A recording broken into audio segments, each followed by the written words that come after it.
Salam, dear listeners, and welcome once again to Radio Sai Vintage Bhajan Classroom, our weekly series where we offer you one beautiful melody that used to be sung in the earlier years in the divine physical presence of Bhagwan in the sanctum sanctorum of Prashantinalayam. And today we have a lovely one, a short, sweet bhajan describing and adoring our Lord as Lord Krishna, our Sai Krishna as Gopala, as Narayana, as Janardana. So here is how the first line of the bhajan flows. जय हो गोपालना।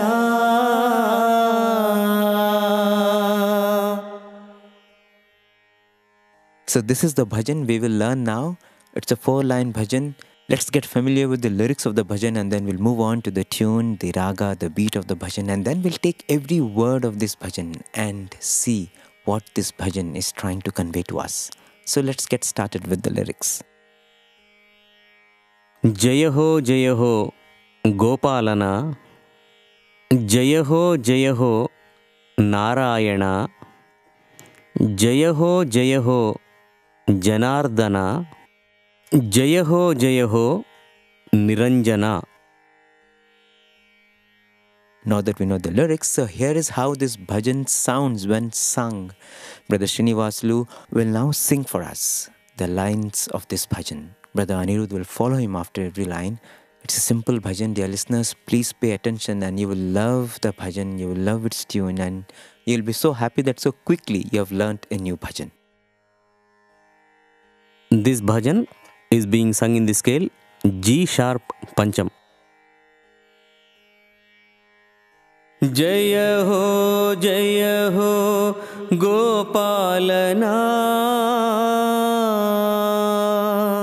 जय हो गोपालना, जय हो गोपालना, जय हो गोपालना, जय हो नारायण, जय हो नारायण, जय हो नारायण, जय हो नारायण,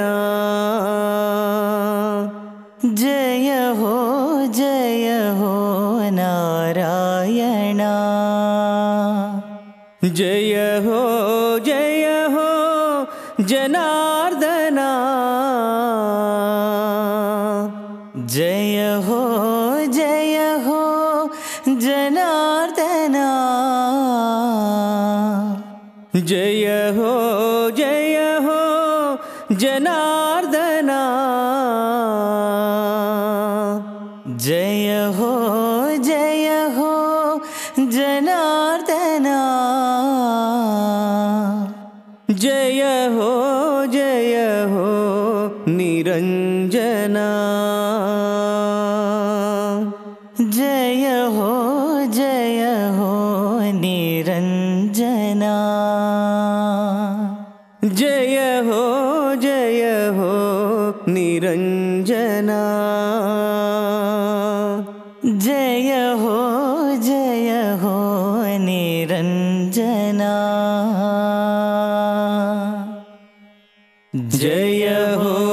जय हो गोपालना.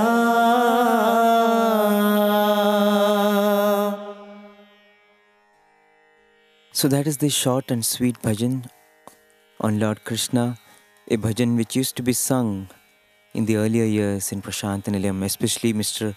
Mohan Rao has sung this bhajan many times in front of Bhagwan. In fact, one is reminded of him when one hears this bhajan.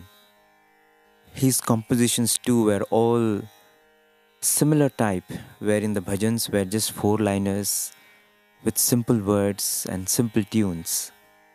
And he's someone who had the opportunity to sing in the divine physical presence for decades, right from the 60s till perhaps early 2000. someone who sang in the Nagar Sankirtans all these years, as well as for the morning bhajans. He was the pillar of the morning bhajan session for perhaps half a century in Prashantanilayam. Brother Srinivaslu, who used to sing along with him, today, very beautifully for all of us, revives these lovely compositions, and this is one such beautiful melody. So for those of us who are keen students of music, let us learn a little more about the composition, what makes it so simple and beautiful. Anirudh is here with us to share his thoughts on the make of this bhajan. So tell us, Anirudh, what occurs to you when you hear this bhajan? Sairam Bishu. Sairam. As you said, the simple four-liner Namavalis, which really made an impact in those days, and also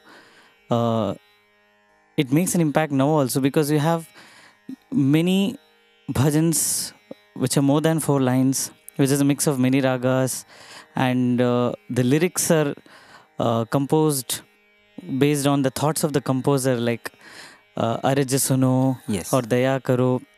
So amidst all these bhajans we sing in Mandir now, this stands out to be a very simple, unique Namavali, and we are all blessed to hear such compositions and able to sing in Mandir.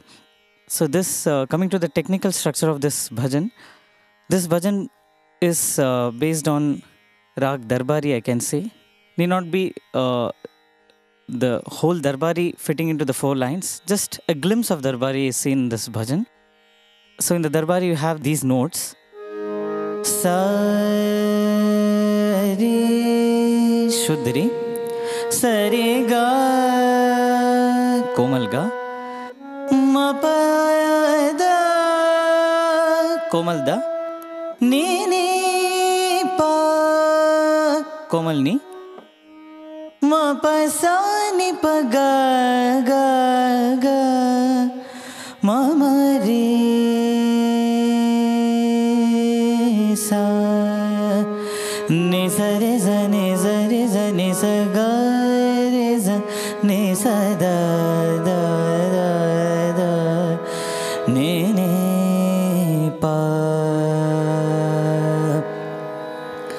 ma pa da ne re ne sa.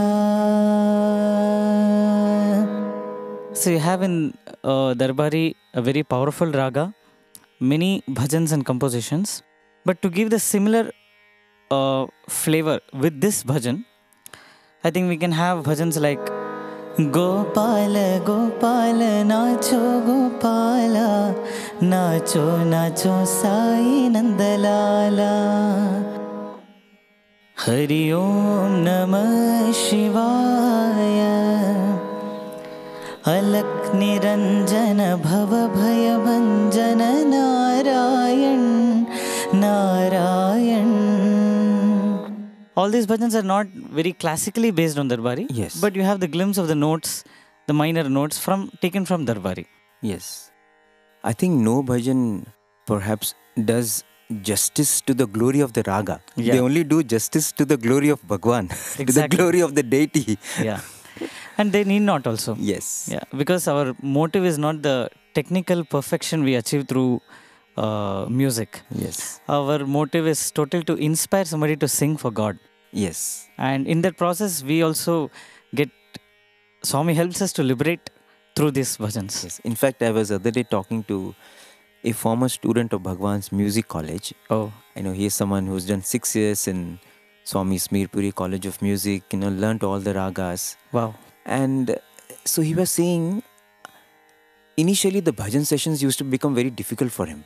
Okay. I said, why? Because he says, some of these bhajans, they don't fit into the ragas, they're Yeah. deviating, and if someone, sings slightly off note also, it sort of disturbs you. Correct, correct. And he said, I was not enjoying the bhajan sessions. Having learnt music, it is actually becoming a demerit for him. Okay.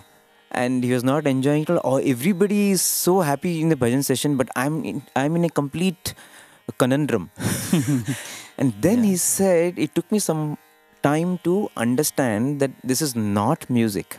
Correct. This is bhajans. And then he Correct. shifted his focus Correct. from listening to it as music to listening to it as a prayer, listening to it, concentrating only on how he can also connect through the bhava. Correct. So once that perspective changed, now he Correct. enjoys bhajan. So now he thinks, okay, how I can perhaps take a bhajan and using the raga beautify the bhajan, Absolutely. but not take the bhajan and see how much it fits to the raga. Correct. Correct. But I think that's a journey perhaps every musician makes. Yeah. So initially it happens, Yeah. and then, as you said, it's all about the approach towards the bhajans. How we Yes. see the bhajans, Yes. whether we see it as a technical composition Yes. or we see it as a soulful prayer. Yes. Wonderful. And I think when you see it as a soulful prayer, that's when everything falls into place, and that's when your soul also connects to that prayer. Wonderful. Absolutely. And I think Darbari is one of those famous ragas. We have so many lovely compositions, so many lovely bhajans. Perhaps you should do an alap in Darbari. Yeah, I will. This time I will try to do a dhun Sure. on Hare Ram, Hare Krishna in Darbari, which is a very popular tune in the Darbari. It goes like this.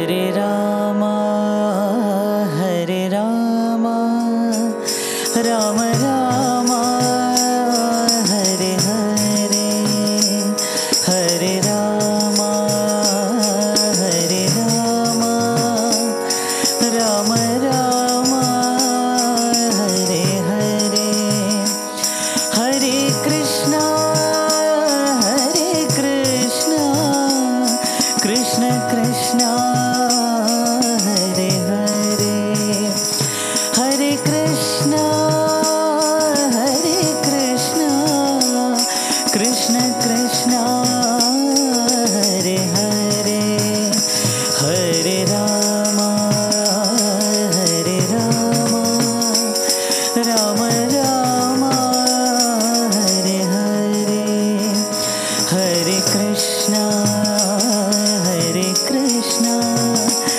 Krishna Krishna, Hare Hare, Hare Rama, Hare Rama, Rama Rama, Hare Hare, Hare Krishna, Hare Krishna, Krishna Krishna, Hare Hare, Hare Rama, Hare Rama, Rama Rama, Hare Hare, Hare Krishna, Hare Krishna, Krishna Krishna, Hare Hare, Hare Rama, Hare Rama, Rama Rama, Hare Hare, Hare Krishna, Hare Krishna, Krishna Krishna, Hare Hare, Hare Rama, Hare Rama, Rama Rama, Hare Hare, Hare Krishna, Hare Krishna, Krishna Krishna, Hare Hare, Hare Rama, Hare Rama, Rama Rama, Hare Hare, Hare Krishna, Hare Krishna, Krishna Krishna, Hare Hare, Hare Rama, Hare Rama, Rama Rama, Hare Hare, Hare Krishna, Hare Krishna, Krishna Krishna, Hare Hare, Hare Rama, Hare Rama, Rama Rama, Hare Hare.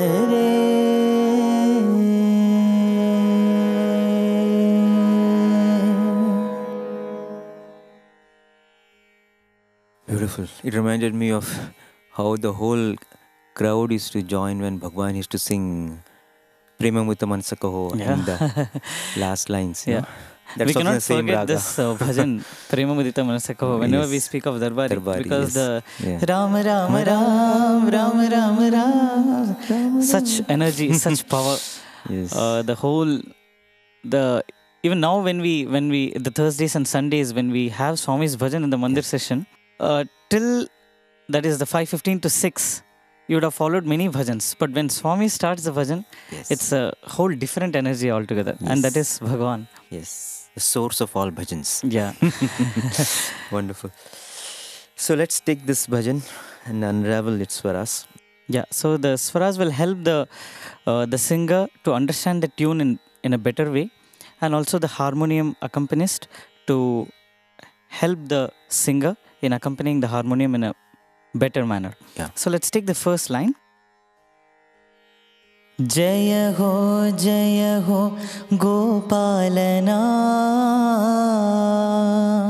sa sa sa re sa ni re ga re sa.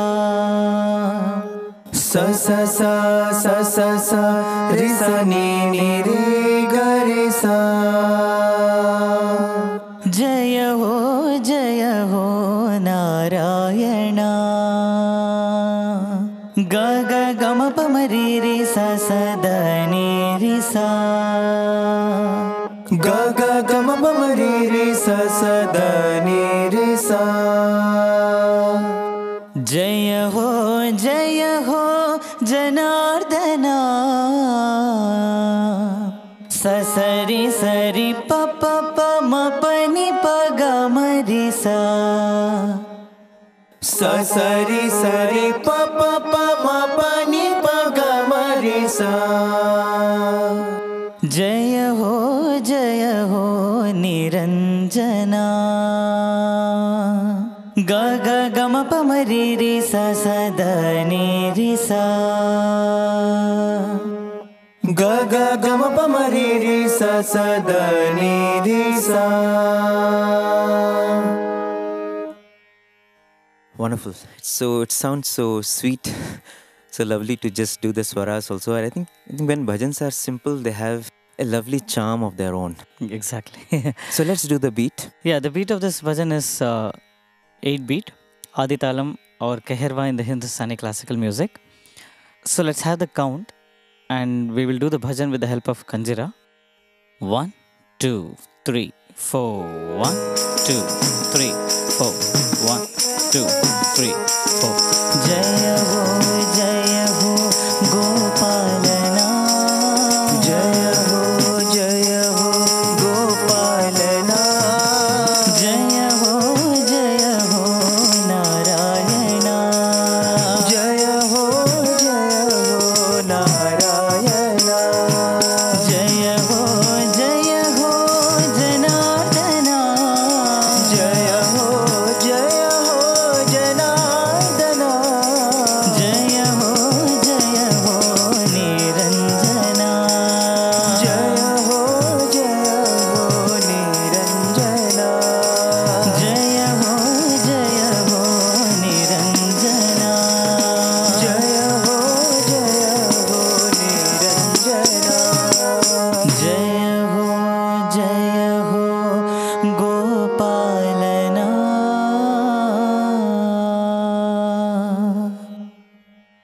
Beautiful. Thank you very much, Anirudh and Arvind Sai. Thank you, Vishu. Sai Ram. Sai Ram.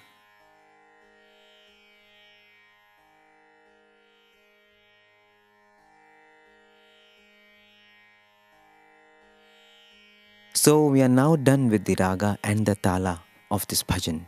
It's time to move on to how to approach this bhajan, how to internalize this bhajan, how to ensure that this bhajan liberates us, how to ensure that every time we sing this bhajan, we feel uplifted. So let's take the first line. जय हो गोपालना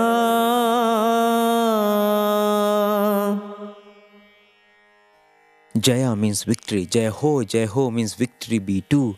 So it is a line where we are hailing victory, victory to the Lord. Jai Ho, Gopalana. And Gopal is that beautiful name of Lord Krishna.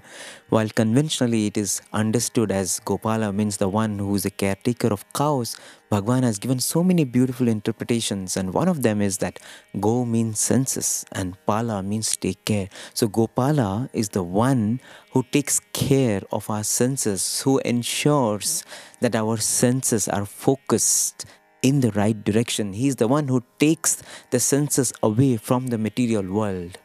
It is his name, his form, and his leelas which are so enticing that one gets so lost in it that one becomes totally oblivious to the attractions of the world outside. And once you experience him, or at least get a glimpse of him, you lose taste for anything of this world. That is what is Gopala. There was one student of Bhagwan who joined his institution way back in the 80s, and right from the time he joined, Bhagwan, like he does for every student, started shaping him, started shaping his soul. He had a number of interviews with Bhagwan after he joined his school, and coming from North India, he was used to a very liberal and carefree environment. And now Bhagwan had given him so many opportunities, so many interviews, so he was really enjoying his stay. And now the first Sunday of his stay in Bhagwan's hostel arrived. The students come to the mandir for darshan on Sunday mornings. And on this particular Sunday, Bhagwan emerged at the time when he generally came out for darshan, and everyone had a great darshan, and this boy was also sitting in the portico. And after darshan, as it used to happen in those days, Swami took a few devotees for an interview, and the boys continued to sit in the portico. Now this boy suddenly looked at the lady's side, and when he looked, he spotted his mother.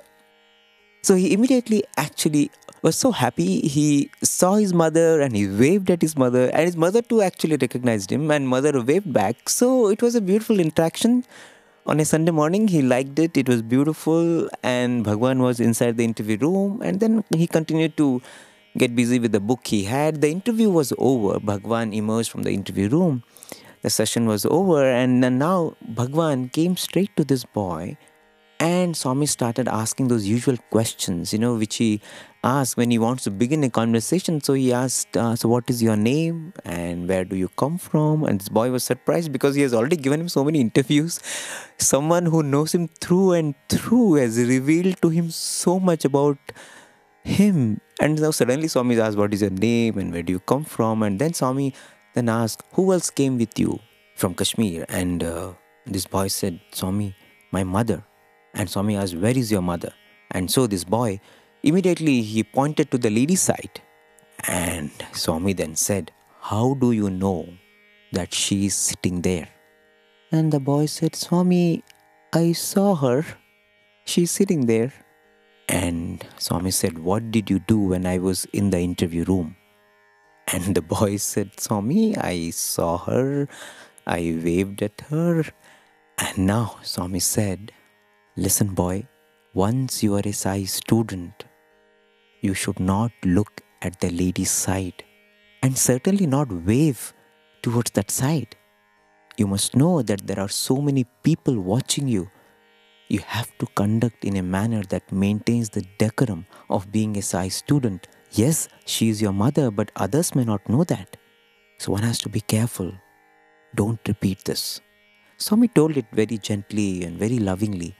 And in fact, in those times, Swami used to always advise the boys that one should in fact look down while walking so that one's attention is not distracted towards many things and many people.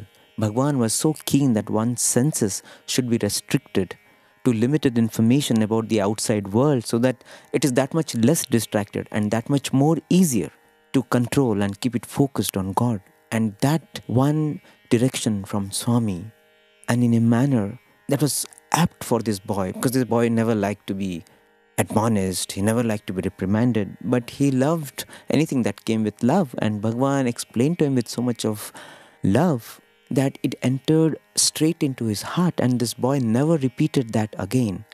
And the most important thing is, the lesson he took from there was to always remain focused only on Swami and Swami alone. And it reached to such an extent that towards the end of his 3 years of stay at Bhagwan's lotus feet, one day when he was in a state of contemplation sitting in the mandir, that became such a deep experience. It became a completely meditative state. And in fact, he actually went on to such a deep state that it was almost like samadhi. He felt so light, he felt so fresh, he felt there was no need for food, drink, sleep. He was in bliss, he felt so much lightness, there was light all around, he was so free.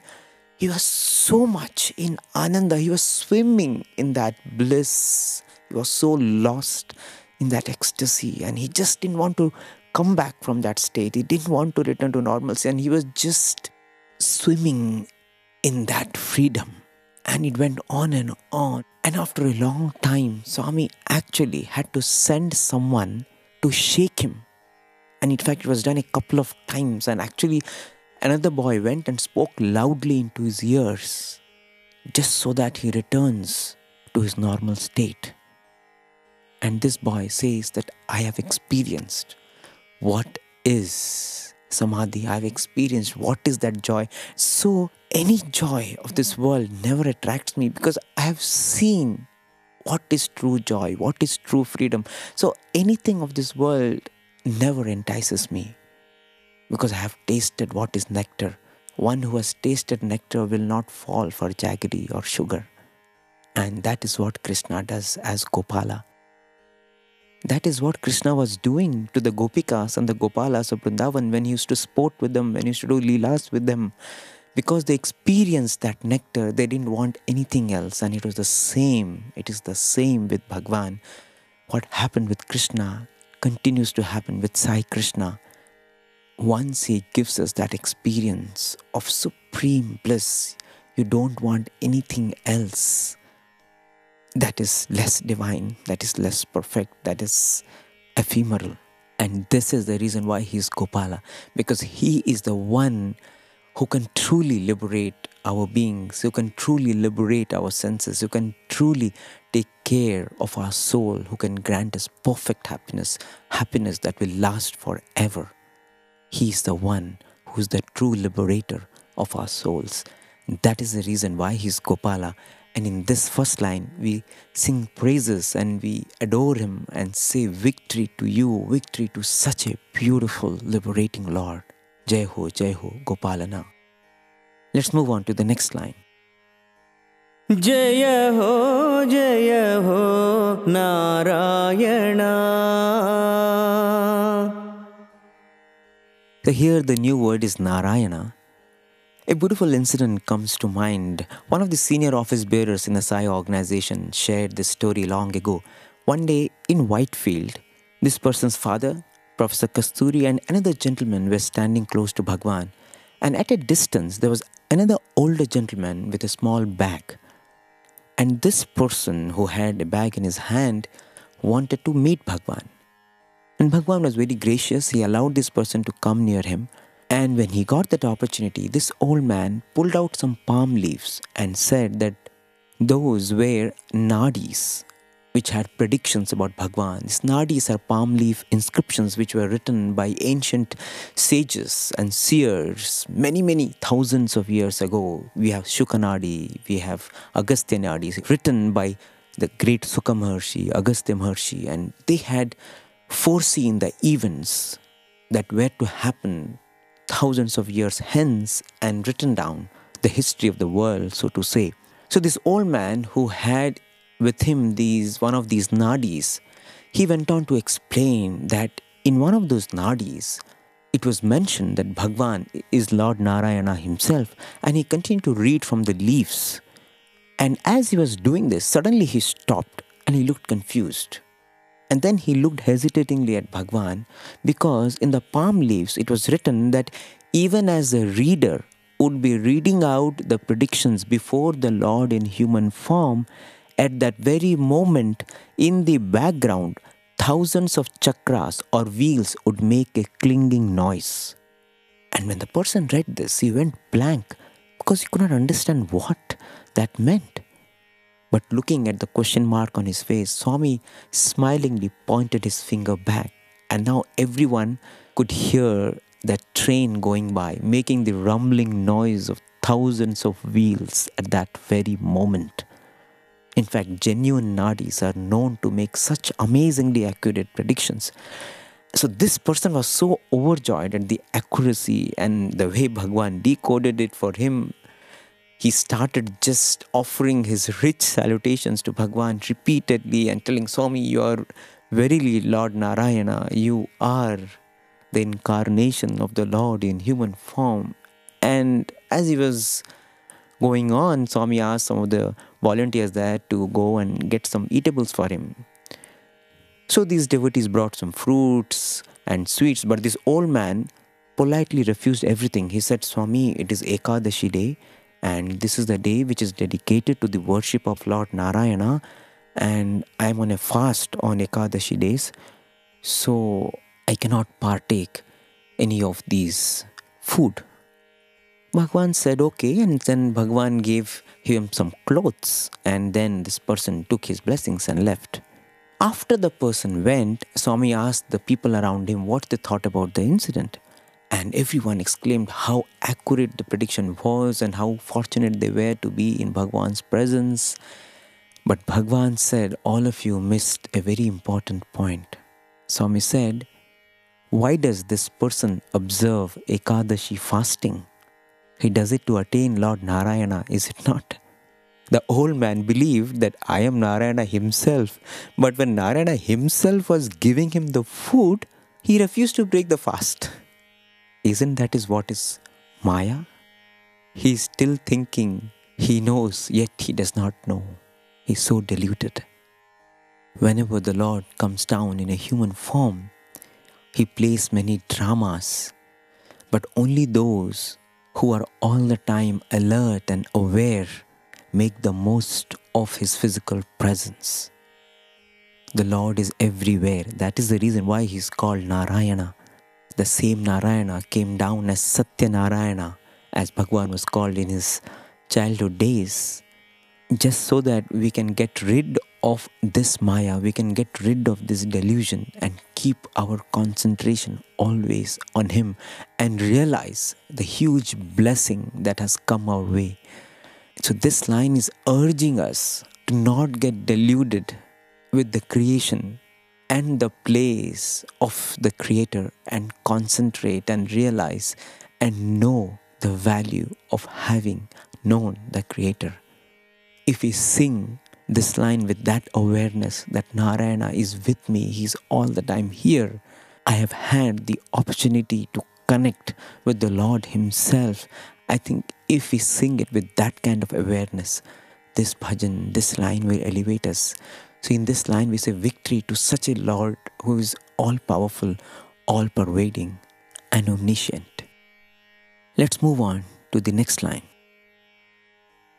Jaya ho Janardana.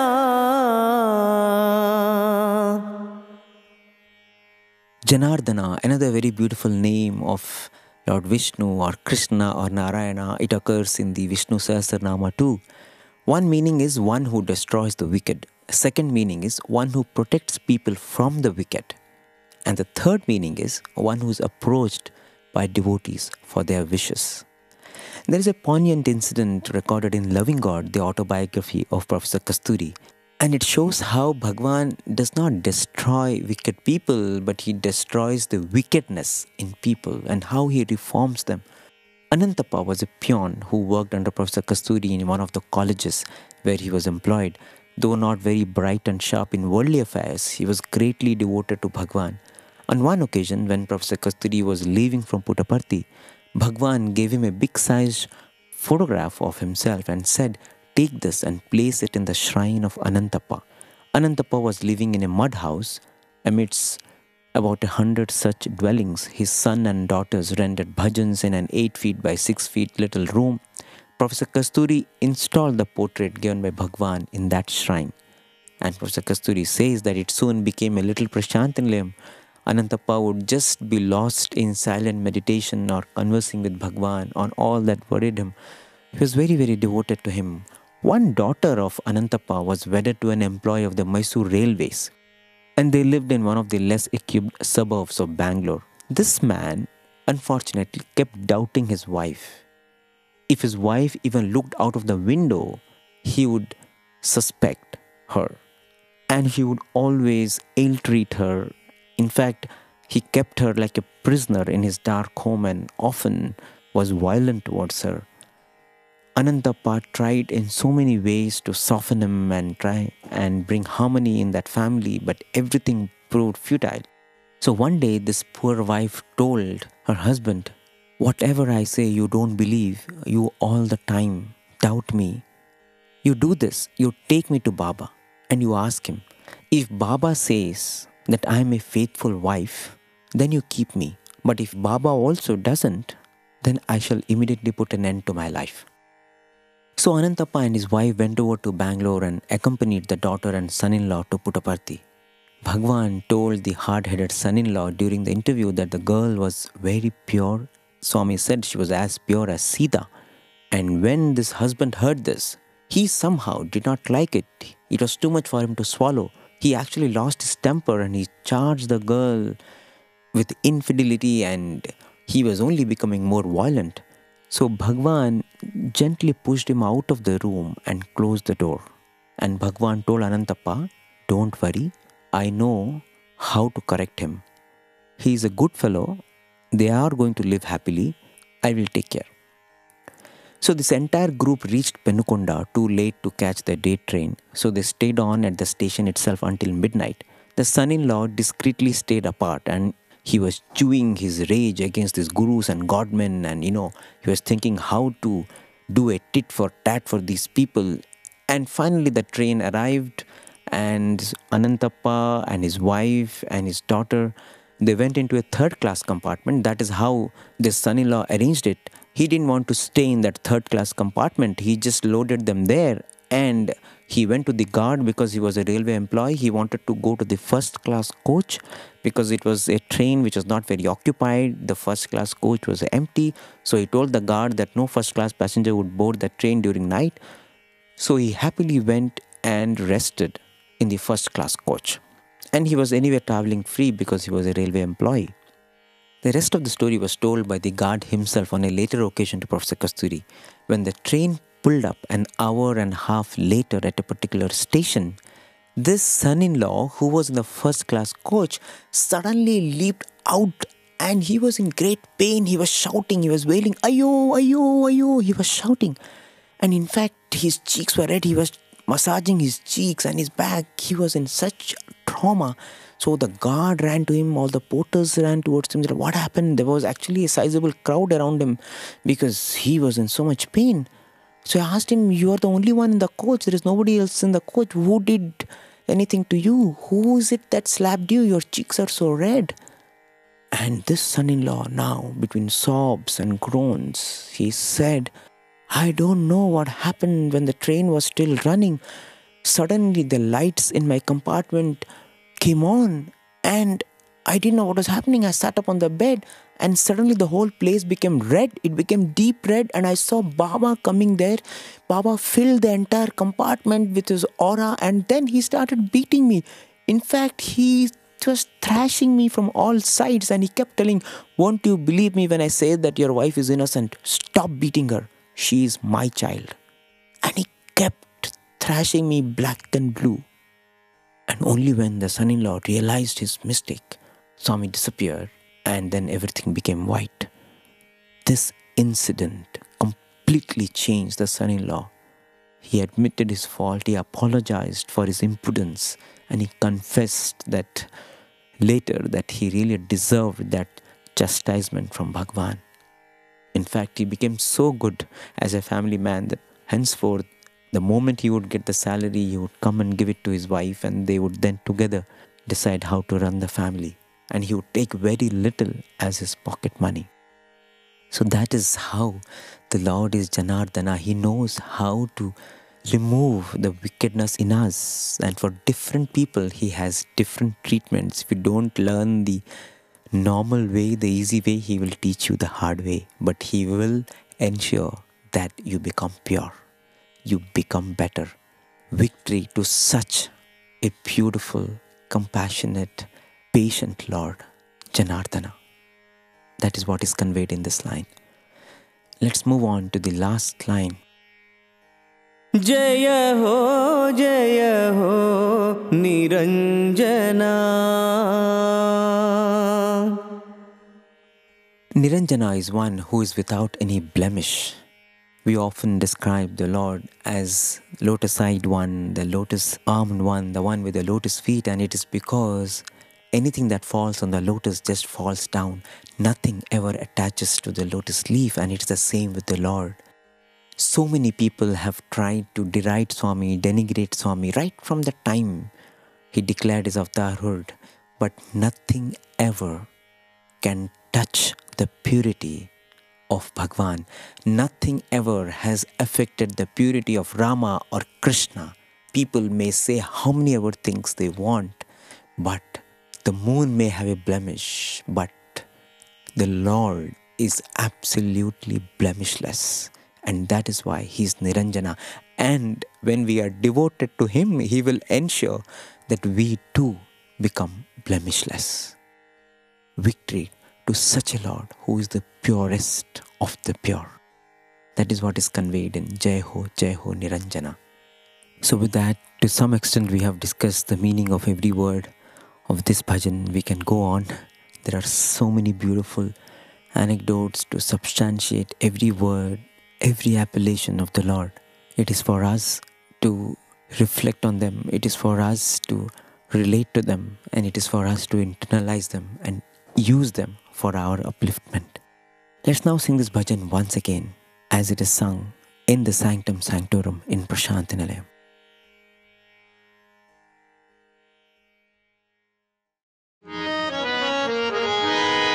Jaya ho Gopalana.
So that brings us to the end of the current episode of Radio Sai Vintage Bhajan Classroom. Dear listeners, please feel free to write to us and tell us what you feel about this program, any improvements you would like in this program, any suggestions, any feedback. As always, you can write to listener@radiosai.org.